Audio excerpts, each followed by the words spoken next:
তোমার প্রকাশ কি, তোমার স্বরূপ দর্শন করাও। স্বরূপ দর্শন করতে চাই, তখন মৎস্যরূপী ভগবান আমার শঙ্খচক্র গদা পদ্ম, ওই ভক্তি বিশ্বাস অটুট রাখতে চাই। শঙ্খচক্র গদা পদ্মধারী নারায়ণ মৎস্যরূপী সে আবির্ভূত হয়েছে। জয় রাধেশ্যাম।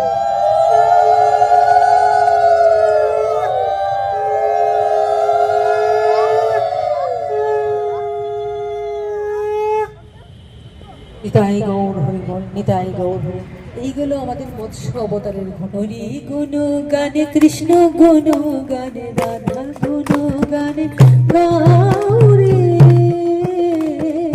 সদায় আনন্দ রাইখো মনে। রাধে রাধে। হরি গুণ গানে কৃষ্ণ গুণ গানে, হরি গুণ গানে কৃষ্ণ গুণ গানে রাধা গুণ গানে গৌরে সদায় আনন্দ রাইখো মনে। তোমরা সদায় আনন্দ রাইখো মনে, তোমরা সদায় আনন্দ রাইখো মনে। রাধা রানীর প্রেম বাজারে রসের দোকান খুইলাছে রে। জয় রাধে, জয় রাধেশ্যাম। সবসময় কখনো কখনো ভগবান ভক্তকে পরীক্ষা করেন বা ধরাও দেন, কিন্তু ধরা দিলে কি হবে? আমাদের যদি থার্ড আই, তৃতীয় চক্ষু জাগ্রত না হয়, সে কোনোদিনই বুঝে না। এই গীতায় লেখা আছে অবজানন্তি মাং মুড়া। যারা মূঢ় ব্যক্তি তারা খালি ওইটাই করে গেল, কিন্তু আসল আর চিনল না। মূঢ় ব্যক্তিরা কি করে? আমাকে সাধারণ মানুষের মতন দেহ দেখে, সাধারণ তনু, তনু মানে দেহ, সাধারণ তনুতে আমাকে দেখে সাধারণ মনুষ্য মনে করে আমাকে অবজ্ঞা করে, আমাকে অবহেলা করে। স্পষ্ট গীতাতে আছে লেখা অবজানন্তি মাং মুড়া। মূঢ় ব্যক্তি, মূঢ় মানে কি? যাদের বুদ্ধি হয় না, জ্ঞান নাই, অজ্ঞান। তারা কি করে? আমাকে সাধারণ তনুতে দেখে, সাধারণ মানুষের মতন দেখে আমাকে অবজ্ঞা অবহেলা করে। হ্যাঁ, আর সেখান থেকে তারা ভগবানকে চিরদিনের মতো হারিয়ে ফেলে। তাই নিতাই গৌর হরি, আমাদের জাগ্রত হতে হবে, হৃদয় দুয়ারকে খুলে রাখতে হবে। এইবার আমরা দেখলাম সত্যব্রত রাজা কি করলেন? প্রতিদিন যেমন দান দক্ষিণা করেন, ঠাকুরের কর্ম করেন, আজও প্রতিদিনের মতো নদীতে গেলেন স্নান করতে। যেই তিনি নদীতে গেলেন, এইগুলি হলো লীলা। এই লীলার মধ্যে তো বিশেষ তত্ত্ব থাকে। এখন তোমরা কিছুটা অনুভব করতে পারবে। ওই লীলা করতে ভগবান মৎস্য অবতার নিলেন। এই মৎস্য অবতারও এক কাহিনী, তত্ত্ব আছে, তথ্য আছে। তিনি গিয়ে স্নান করছেন, স্নান করতে করতে ভগবান যে কখন কোথায় কি রূপে ধরা দেন এটাকে আমরা জানি। ভগবান প্রবেশ করেন, তিনি দেহ ধারণ করে ওই জাদু মন্ত্রের মতো এসে আবির্ভূত হয়ে যান না। গৌর হরি বল। সত্যব্রত মুনি রাজা যখন স্নান করছেন, প্রতিদিনের মতন স্নান করে ডুব দিয়ে এই কি করে, এরকম হাত দিয়ে জল নেয় না, আচমন করা জল নেয় না, নিয়ে মন্ত্র পড়ে। তো ওই স্নান করে ডুব দিয়ে দু হাত দিয়ে এমনি করে দুই হাত দিয়ে জল তুলে এটাকে তর্পণ করা বলে। কি করে? তর্পণ। এরকম করে জল তুলে ভগবানের উদ্দেশ্যে মন্ত্র, চোখ বন্ধ করে মন্ত্র পড়ছেন। যখন মন্ত্র পড়ছেন তখন তিনি তো মন্ত্র পড়ছেন, হাতে জল তুলেছেন আর মন্ত্র পড়ছেন। তখন তিনি শুনতে পাচ্ছেন কি একটা কণ্ঠ বলছে, হে রাজন। রাজন মানে রাজা। হে রাজন, আমি তোমার আশ্রিত, আমি তোমার শরণাগত, আমাকে তুমি রক্ষা করো। আমাকে তুমি রক্ষা করো, তুমি তো রাজা, তাই তুমি আমাকে রক্ষা করো। কি রাজা চিন্তা করছেন, কে এমন কথা বলছে? এদিকে সেদিকে তাকিয়ে দেখছেন, ওই দেখতে পাচ্ছেন। আবার চোখ বন্ধ করে ঠাকুরকে স্মরণ করছেন, আবার বলছেন, হে রাজন, আমি তোমার শরণাগত, আমায় তুমি রক্ষা করো। হ্যাঁ, রাজা ভাবছেন, বলে আমি তোমার কাছে, তুমি তাকিয়ে দেখো। এইদিকে তাকিয়ে যখন দেখতে পাচ্ছে না, এবার তাকিয়ে দেখেন তার হাতের মধ্যেই ধরা দিয়েছেন মৎস্যখানা। এদিকে সেদিকে তাকিয়ে যখন দেখতে পাচ্ছে না, এবার তাকিয়ে দেখেন হাতের মাঝখানে ছোট্ট একটা এইটুকু মাছ। মৎস্য মৎস্যটা বলছে, হ্যাঁ রাজন, আমায় তুমি রক্ষা করো। বলছে, তোমায় আমি রক্ষা করবো মানে? আমি খুব বিপদে পড়েছি, এই জলের মধ্যে আমি আছি তো, আমাকে বড় মৎস্যগুলি খেয়ে ফেলতে চায়। গৌর হরি বল নিতাই গৌর। এই বড় মৎস্যগুলি আমাকে কখন খেয়ে ফেলবে, আমাকে গিলে ফেলবে, আমি খুব ভয় পাচ্ছি। তো তুমি আমাকে বাঁচাও। হ্যাঁ, তুমি তো রাজা, এটা তো তোমার কর্তব্য। যেহেতু আমি তোমার কাছে এসেছি, তো শরণাগতকে তুমি রাজা, ভক্তের কাছে ভগবান বলছেন, আমাকে তুমি রক্ষা করো। তখন উনি দান করতেন, ভগবানকে প্রচুর ভালোবাসতেন, দান দক্ষিণে কিছু তার ঘাটতি ছিল না, এবং ভগবানের সেবা বুঝে সবই করতেন। কিন্তু একটু তার অন্তরে অহংকার ছিল, সেটা সে অবচেতন মনে বুঝতে পারেনি। সে মনে মনে ভাবলো, আচ্ছা আচ্ছা ঠিক আছে, তোমাকে আমি রক্ষা করবো। বলে, আমাকে কিন্তু এখানে ছেড়ে দিয়ে যাও না, আমাকে যদি এখানে ছেড়ে দিয়ে যাও তাহলে কি হবে, তাহলে কিন্তু আমাকে কিন্তু ওরা মেরে ফেলবে, তাই আমাকে তুমি রক্ষা করো। রাজা বলে, আচ্ছা আচ্ছা, তুমি আমাকে রাজা তো জেনেছো ঠিকই, কিন্তু তুমি আমাকে অতটা বুঝো না, চলো তোমাকে আমি আমার রাজ্যে নিয়ে যাবো। তাই গৌর হরি বল। বলে, আচ্ছা ঠিক আছে, তুমি কিন্তু আমাকে বাঁচিও। বলে, হ্যাঁ হ্যাঁ বাঁচাবো। হ্যাঁ, তুমি তো রাজ্য দেখো নাই, আমার ঐশ্বর্য তুমি দেখো না, চলো তোমাকে আমি আমার কাছে নিয়ে যাবো। গৌর হরি বল। এইখানে তার একটু বলেছে সহজ ভাবে, কিন্তু ভগবান দেখাচ্ছেন যে এইটুকু অহংকারও ভগবান রাখতে চান না। তুমি কি করতে পারো সেটা না, বিপদে পড়েছে তাকে রক্ষা করো, কিন্তু যেন অহংকার না আসে। ভগবান মনে মনে হাসলেন, বলছে, চলো, আমার কত বড় ঐশ্বর্য, আমার কত বড় প্রাসাদ, চলো তুমি দেখবে।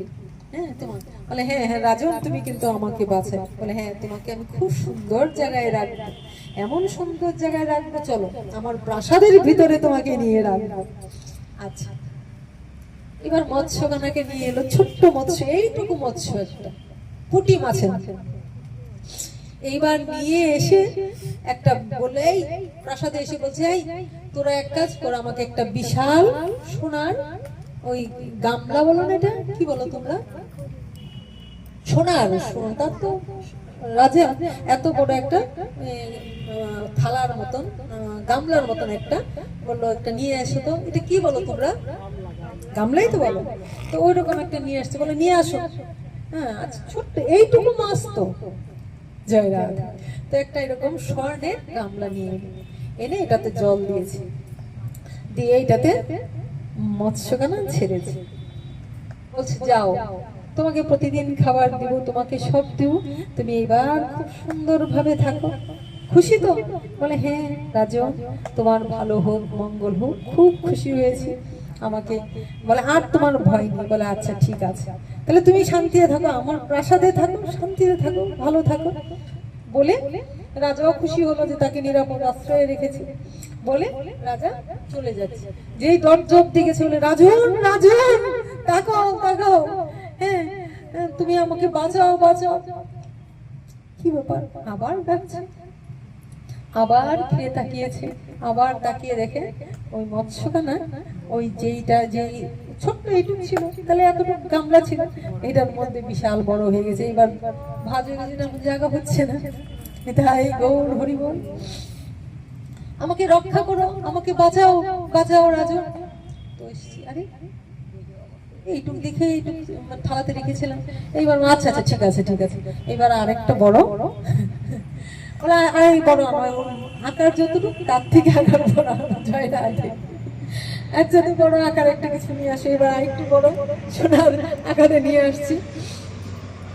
আনার পরে ওটার মধ্যে আবার জল দিল, আবার সব দিল, দিয়ে এইবার ছেড়েছে। ছেড়ে বলছে, বাহ ঠিক আছে, তুমি বাহ, তোমার মঙ্গল হোক, খুব ভালো হয়েছে, খুব খুশি হয়েছে। এবার এটার মধ্যে ছেড়েছে, জয় রাধে। এবার এটার মধ্যে ছেড়েছে, ছেড়ে এইবার থাকো, ঠিক আছে? যাক। বলে আবার সে যাচ্ছে, আবার দুয়ার অব্দি যেতে যেতে রাজন রাজন আবার চিৎকার শুরু করেছে। এই কি, আবার কি হলো? তাকিয়ে দেখছি ওই চিৎকার করছে। জয় রাধে। তাকে দেখে যে না, এইটাও তো ভরে গেছে, এত বড় হয়ে গেছে। তখনও মানে তার এটা দেখাচ্ছে যে অহংকারের জন্য সে জায়গাটা অনুভব করতে পারছে না, উপলব্ধি করতে পারছে না। এই বড় মানে সেই বড় না, বুদ্ধির বিচারের বড়। এবার দেখা যায় এখানেও বড় হয়ে গেছে, রাজা চিন্তা করতে পারছে না। কিন্তু তিনি তো সত্য ধার্মিক, সৎ, তাই আবার এসে বলছে আমার রাজ্যের মধ্যে তো স্বর্ণার জিনিসের অভাব নাই, এইবার একটা বিরাট চৌবাচ্চার মতন বড় কিছু নিয়ে আসো তো, সোনারই নিয়ে আসবে, এত বড় একটা নিয়ে। এবার এত বড়টা নিয়ে আসছে, আর তো ভয় নেই। রাধে রাধে। আবার মৎস্যকানাকে এটাতে দিল, বলে নাও ঠিক আছে, এবার বড় করে দিলাম, আর চিন্তা নেই, এবার সুন্দর ভাবে এটাতে থাকো। আবারও সে খুশি হয়ে বলো তোমার মঙ্গল হোক, তোমার কল্যাণ হোক। রাজন খুব খুশি হয়েছে। আবারও ঠিক যেই দরজা অব্দি যাচ্ছে আবার চিৎকার করছে। রাজা যেতেই পারছে না, তাকে ছাড়ছে না, একটার পর একটা তাকে এই কাণ্ড করছে। তারপর যখন আবার চিৎকার করছে, এইবার এসে দেখে কি সর্বনাশ। বলে তাহলে তো তোমাকে আমার প্রাসাদে রাখতে পারবো না, ভাবলাম আমি আমার প্রাসাদে রাখবো, আমার এইটুকের মধ্যেই তোমাকে সুন্দর করে রাখবো, কিন্তু দেখা যায় তোমাকে তো আমার প্রাসাদে আটকানোর জায়গা নেই। তাহলে এক কাজ করি, জয় রাধে, তাহলে এক কাজ করি, কি করবো, তোমাকে কি করি, একটা পুকুরে কাছাকাছি, মানে প্রাসাদের ভিতরে হলো না, পুকুর আছে, পুকুরে দিয়ে আসি। বলে বাহ, তাই করো তাই করো।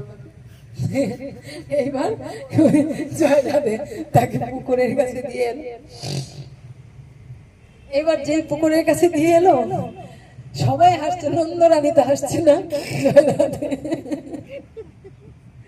এত সুন্দর একটা কাহিনী বলছি, এটা কোনো বানানো গল্প না, মৎস্য অবতার সত্যির ঘটনা। এবার ওটাতে দিয়ে এলো, ওটা তাকিয়ে পুকুরে দিয়ে আসলো, বললো যে হ্যাঁ খুব ভালো হয়েছে, কারণ তোমার প্রাসাদের মধ্যে আমাকে আটকে রাখতে পারবে না, এইটুকু জায়গাতে আমার সম্ভব না। বেরিয়ে গেল। এবার প্রাসাদের বাইরে পুকুরে এখানে দিয়ে এলো, আবার দিয়ে যেতে নিল, আবার সেই চিৎকার। রাজন এইবার এসে আবার কি হলো, এখন তো পুকুরে দিয়ে এসেছি, এখন তো তোমার সমস্যা হওয়ার কথা না।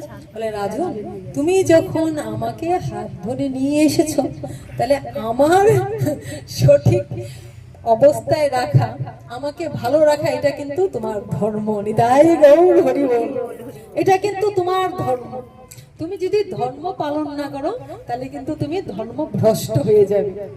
তাই আমাকে তুমি সুরক্ষা না রাখা পর্যন্ত তোমার কিন্তু ছাড় নাই। দেখো, ভক্তকে ভগবান ধরেছেন এবার পথ, কারণ আমাকে তুমি এনেছো, এখন কিন্তু একমাত্র ধর্ম তোমার, ভগবানকে লাভ করতে গেলে এখন তোমার একমাত্র ধর্ম আমাকে ঠিকভাবে রাখা, আমার বিপদ থেকে রক্ষা করাই তোমার একমাত্র ধর্ম, সর্বোচ্চ ধর্ম। তাহলে তুমি তোমার ধর্ম রক্ষা করো, নাহলে তুমি ধর্ম ভ্রষ্ট হয়ে যাবে। রাজন তো বললেন তাই তো, আমি রাজ্য ভার করে সামলাবো, কিন্তু আমার তো ধর্ম রক্ষা করতে হবে। হ্যাঁ, আমাকে তুমি রক্ষা করো। কি করব? এইবার তাকিয়ে দেখেন পুকুর ভরে গেছে, পুকুর ভরে এত বড় মাছ। এই মৎস্য তুললেন, বলে চলো তোমাকে আমি তাহলে নদীতে দিয়ে আসি, বিশাল নদীতে দিয়ে আসি। মানে এই করে করে দেখাচ্ছেন যে ভগবান অদ্যাবধি লীলা করেন গোড়ারাই, কোনো ভাগ্য মানে দেখিবারে পায়। দেখিও না দেখে যত অভক্তের গণ, উলুকে না দেখে যেমন সূর্যের কিরণ। বলছে যে ভক্ত তারা সেটা হৃদয়ঙ্গম করতে পারে, কিন্তু যে অভক্ত সে দেখতে পারে না। যেমন সূর্যের আলো উঠলে সবাই দেখতে পায়, কিন্তু বাদর যে তারা কিন্তু আলো দেখলে লুকিয়ে থাকে, আলোতে বের হতে পারে না। নদীতে ছেড়ে দিয়ে এলো, নদীতে ছেড়ে এইবার তুমি খুশি? হ্যাঁ, এবার খুশি। এই যে বললাম না, বড় জায়গা দেখতে দেখতে তার এমন অবস্থা, তিনি নিজেকে প্রকাশ করছেন, নিজেকে দেখাচ্ছেন। এইবার যখন দিলেন, আবার তিনি চিৎকার করছেন, রাজন রাজন তুমি আমাকে ছেড়ে কোথায় যাচ্ছ? তুমি আমাকে আবার রক্ষা করো, আমার এই পথে এমন অবস্থা। এইবার কি করবেন? এবার রাজা তো বিপদে পড়েছেন। একবার একদিকে ধর্ম নষ্ট হবে, কারণ ধর্ম আমাকে পালন করতে হবে, যতক্ষণ পর্যন্ত এই নেই ততক্ষণ পর্যন্ত আমাকে ধর্ম রক্ষা করতেই হবে। এবার ওখান থেকে তুলে দিয়ে এলেন, যেহেতু তার আদেশ, এবার এখান থেকে তুলে কোথায় দিয়ে এলেন? সাগরে ছেড়ে দিয়ে এলেন। সেখানেও তার বিশালতা, মানে ব্যাপকতাই, বিশালতা বলতে অনুভব করতে হবে। এবার বিশালতা ব্যাপকতার মধ্যে যখন ছেড়ে দিয়ে এলেন গৌর হরি বল, তখন রাজা বুঝতে পারলেন এ তো আর কিছু নয়, এটা মৎস্য অবতার, এ তো আর কিছু নয়। তখন তিনি সারেন্ডার করলেন যে কে তুমি কি চাও, মানে আমাকে তোমার পরিচয় দাও। যখন এই কথা বললেন যে আসলে তুমি কে, হ্যাঁ আমি যতবারই তোমাকে রাখতে চাইছি ততবারই তোমার কি হচ্ছে, তুমি বিশাল বিশাল ভাবে বেরিয়ে, মানে যত জায়গায় রাখছি সেখান থেকেই তুমি এই অবস্থা। তাহলে তোমার প্রকাশ কি? তোমার স্বরূপ দর্শন করাও, স্বরূপ দর্শন করতে চাই। তখন মৎস্যরূপী ভগবান আমার শঙ্খচক্র গদা পদ্ম, ওই ভক্তি বিশ্বাস অটুট রাখতে চাই। শঙ্খচক্র গদা পদ্মধারী নারায়ণ মৎস্যরূপী সে আবির্ভূত হয়েছে। জয় রাধেশ্যাম।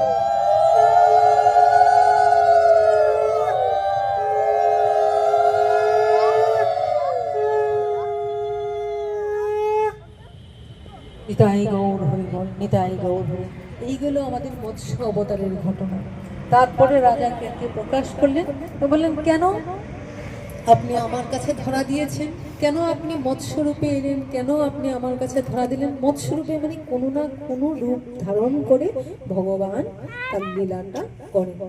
তো আমার কি কাজ, কেন? তখন তিনি বললেন যে ওই জায়গাটায় ধর্ম সংস্থাপন হয়নি, ধর্ম ঘাটতি ছিল। নিতাই গৌর হরি। একটু আগে কি বললাম? পরিত্রাণায় সাধুনাম বিনাশায় চ দুষ্কৃতাম ধর্ম সংস্থাপনায় চ সম্ভবামি যুগে যুগে। তার মানে দেখো, আজ থেকে 7 দিনের মধ্যে একটা মহাপ্রলয় হবে।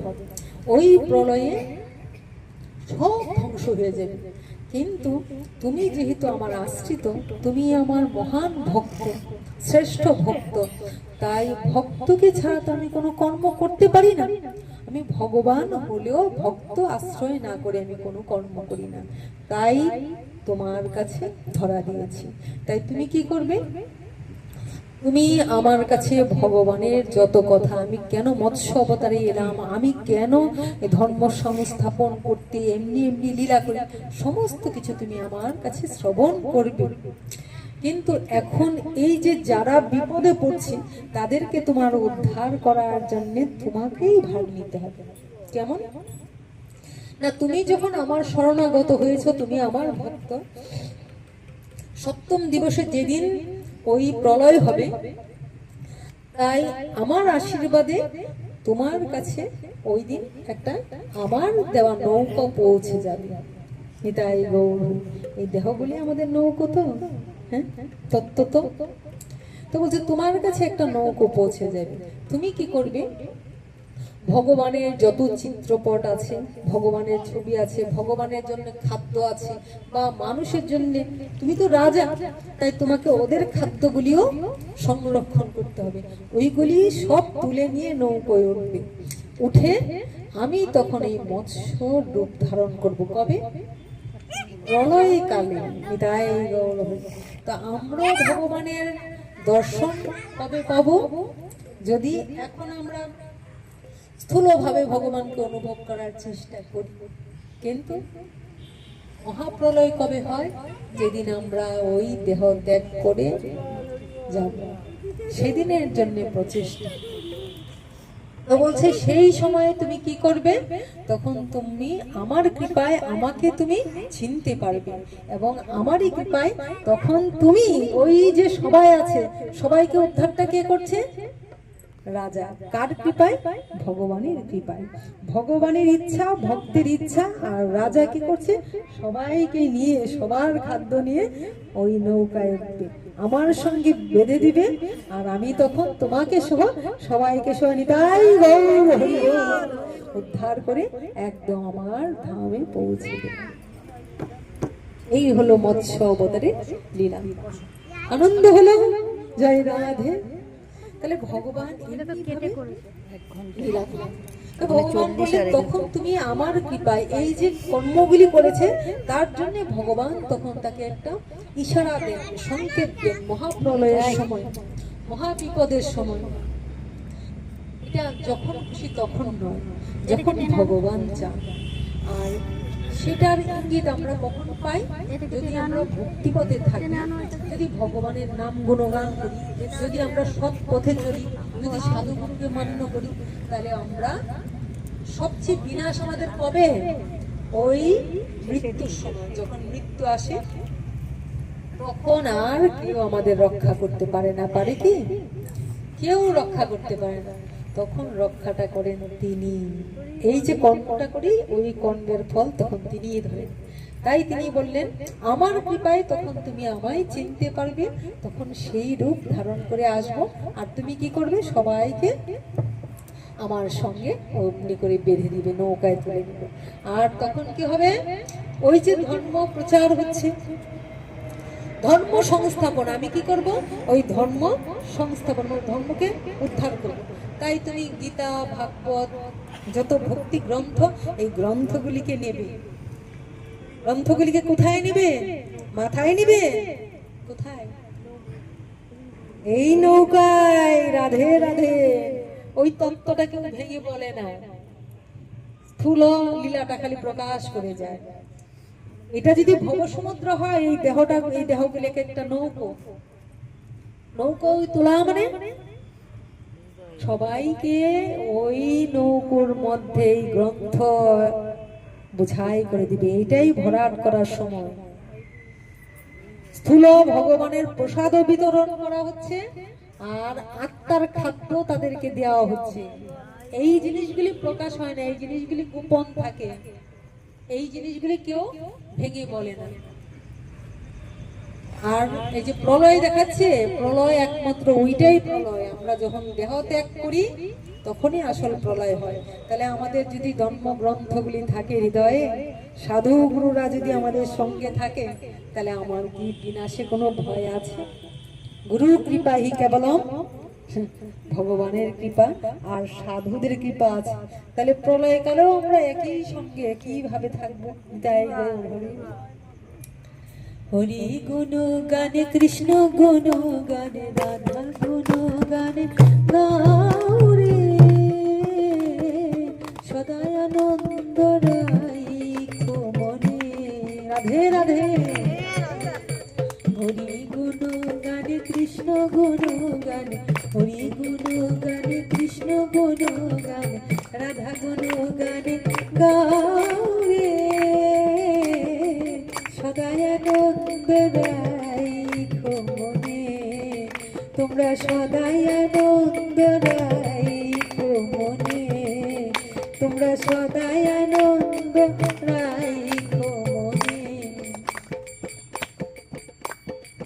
রাধা রানীর প্রেম বাজারে রসের দোকান খুইলাছে রে। জয় রাধে, জয় রাধে শ্যাম। রাধা রানীর প্রেম বাজারে রসের দোকান খুইলাছে রে। ওরে কে হই কেনে, কে হই বেচে, কে হই কেনে। জয় রাধে শ্যাম।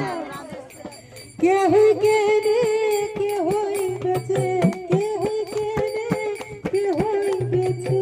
দই কইরা কেউ যায় রে, দর কইরা কেউ যায় রে, সদাই আনন্দ রাইখো মনে। হরি গুণ গানে, কৃষ্ণ গুণ গানে, রাধা গুণ গানে গাউরে, সদাই আনন্দ রাইখো মনে।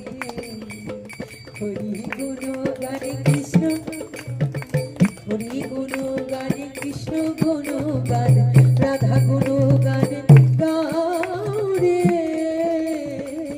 সদাই আনন্দ রাইখো মনে। জয় রাধে, জয় জয় শ্রী রাধে, জয় রাধে শ্যাম।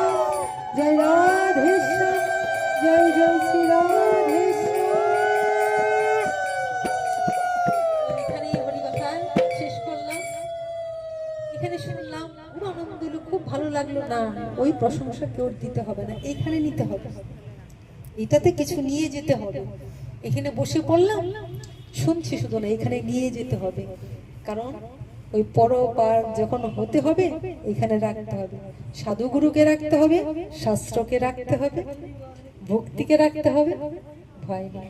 বাঞ্ছা কল্পতরুভ্যশ্চ কৃপা সিন্ধুভ্যেব চ পতিতানাং পাবনেভ্যো বৈষ্ণবেভ্যো